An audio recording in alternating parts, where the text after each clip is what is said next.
Good morning, everyone. I am Dr. Ruchi, DO Neurology.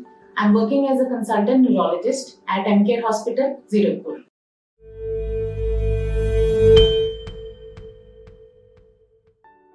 आज हम dementia के बारे में डिस्कस करेंगे। डिमेंशिया एक न्यूरोलॉजिकल इलनेस है जो कि ओल्डर पॉपुलेशन में generally 60 to 65 year of age में पाई जाती है। लेमन लैंग्वेज में डिमेंशिया किस वजह से होता है, दिमाग की जो नसें हैं जिनको न्यूरॉन्स बोलते हैं वो सिकुड़ जाती हैं और ब्रेन अपना नॉर्मल काम नहीं कर पाता है, जिसकी वजह से हमें अपना day to day normal activities जो कि हम रूटीनली बहुत आराम से कर पा रहे हैं वो करने में हमें प्रॉब्लम आनी शुरू हो जाती है। अब हम डिस्कस करेंगे डिमेंशिया के सिम्टम्स। आम भाषा में हम लोग को ये समझते हैं कि हाँ, अगर मरीज को भूलने की दिक्कत है तो उसको डिमेंशिया है, जबकि डिमेंशिया में सिर्फ भूलने के अलावा और भी बहुत सारे लक्षण होते हैं जो कि हम डिस्कस करेंगे। The first symptom is forgetfulness या भूलने की दिक्कत। डिमेंशिया में जनरली क्या होता है कि मरीज हमारा जो होता है उसको रीसेंट इवेंट्स भूलते हैं, जैसे कि नॉर्मल जो उसने काम किया, उसने अभी खाना खाया है या नहीं खाया है, खाने में क्या खाया है, पिछले 2-3 दिन में उसको कौन मिलने आया है, वो कहाँ गया है, या अगर आप मार्केट में जा रहे हैं, आपने शॉपकीपर को पैसे दिए हैं, आप उससे पैसे वापस लेना भूल जाएंगे। या पाथ फाइंडिंग डिफिकल्टी भी हमें देखने को मिलती है कि जो नॉर्मल जो पाथ्स होते हैं, पेशेंट एक जगह से दूसरी जगह जो नॉर्मली रूटीन में जाता है, जैसे कि मरीज अपने घर से पार्क में घूमने जा रहा है, पेशेंट वो रास्ते भी कई बार भूल जाता है और पेशेंट गेट्स लॉस्ट। इस तरह के अगर हमारे फीचर्स आते हैं तो हम इसको अल्जाइमर्स डिजीज बोलते हैं। ध्यान रखने की बात यह है कि पेशेंट जो है वो रीसेंट इवेंट्स भूलेगा, जबकि पुरानी बातें जैसे कि उसकी कब शादी हुई है, उसने कब जॉब ज्वाइन करा है, या उसके कितने बच्चे हैं, कब कब पैदा हुए हैं, वो पेशेंट को सब कुछ याद रहेगा। सिर्फ जो रिमोट मेमोरी है वो इंटैक्ट रहती है, रीसेंट मेमोरी अफेक्ट होती है क्योंकि जो रीसेंट इवेंट्स हैं वो दिमाग में कंसोलिडेट नहीं हो पाते। ये हमारे अल्जाइमर्स डिजीज के लक्षण हैं। दूसरा जो हमारा सिम्टम है वो होता है चेंज इन पर्सनैलिटी या बिहेवियर चेंज। इसमें क्या होता है कि मरीज जो नॉर्मल उसकी पर्सनालिटी होती है उससे बदलाव आना शुरू हो जाता है। पेशेंट अग्रेसिव हो जाएगा, पेशेंट वायलेंट होगा, आपसे लड़ाई करेगा, आपको फालतू चीजें बोल सकता है, गाली गलौज कर सकता है, या मरीज आप पे शक कर सकते हैं। अगर ये दिक्कत होती है मरीज को तो उसको हम फ्रंटोटेम्पोरल डिमेंशिया बोलते हैं, जिसमें मरीज को बिहेवियरल एब्नॉर्मैलिटी स्टार्ट हो जाती है। तीसरा डिमेंशिया जो कि अनकॉमन है उसको वो है पोस्टीरियर कॉर्टिकल एट्रोफी।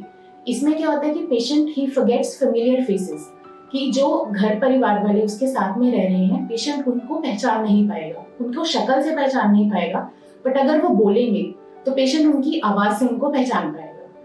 जब इस केस में क्या होता है कि मरीज की देखने की क्षमता ठीक रहती है, ऐसा नहीं है कि मरीज को दिख नहीं रहा है, बट वो पहचान नहीं पाता है। या आप नोटिस करेंगे मरीज घर में जा रहा है, पेशेंट बम्प्स चीजों में बम्प करते रहते हैं, वो that is called as posterior cortical atrophy. चौथा तरह का डिमेंशिया जो होता है कि पार्किंसंस के जो मरीज होते हैं उनमें इस तरह के सिम्टम्स हमारे 5-10 साल की अगर डिजीज हमारी हो जाती है तो ये सिम्टम्स उनमें भी आने शुरू हो जाते हैं, जिसको हम पार्किंसन डिजीज डिमेंशिया बोलते हैं। अब हम डिस्कस करेंगे डिमेंशिया के रिस्क फैक्टर्स, किन किन वजह से डिमेंशिया हो सकता है। सबसे पहले जो अगर आपके uncontrolled blood sugar, uncontrolled blood pressure, आपको कोलेस्ट्रॉल डिरेंजमेंट है, पेशेंट स्मोक कर रहा है, इन सब केसेस में डिमेंशिया का रिस्क ज्यादा रहता है।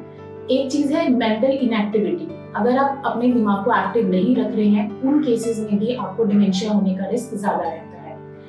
अगला कारण हो सकता है कि कोई भी आपको हेड ट्रॉमा हुआ है, दिमाग सिर में चोट लगी है जो कि चाहे रिकवर भी कर गई है फिर भी आपको डिमेंशिया के चांसेस नॉर्मल जनता से थोड़े ज्यादा रहेंगे। मरीज को अगर कभी लकवा आया है तब भी क्या होता है कि पेशेंट को डिमेंशिया ये वाले फीचर्स आने का जो रिस्क रहता है नॉर्मल पेशेंट से ज्यादा रहता है। The most important thing is use of over the counter medicine, जैसे कि हम कोई भी दवाइयाँ ऐसे लेते रहते हैं, जैसे कि कोई एलर्जी की मेडिकेशंस हैं, लेवोसिट्राजिन वगैरह का हम अगर बहुत ज्यादा यूज करते हैं बिना प्रिस्क्रिप्शन के तो उन केसेस में भी डिमेंशिया होने के रिस्क बढ़ता है।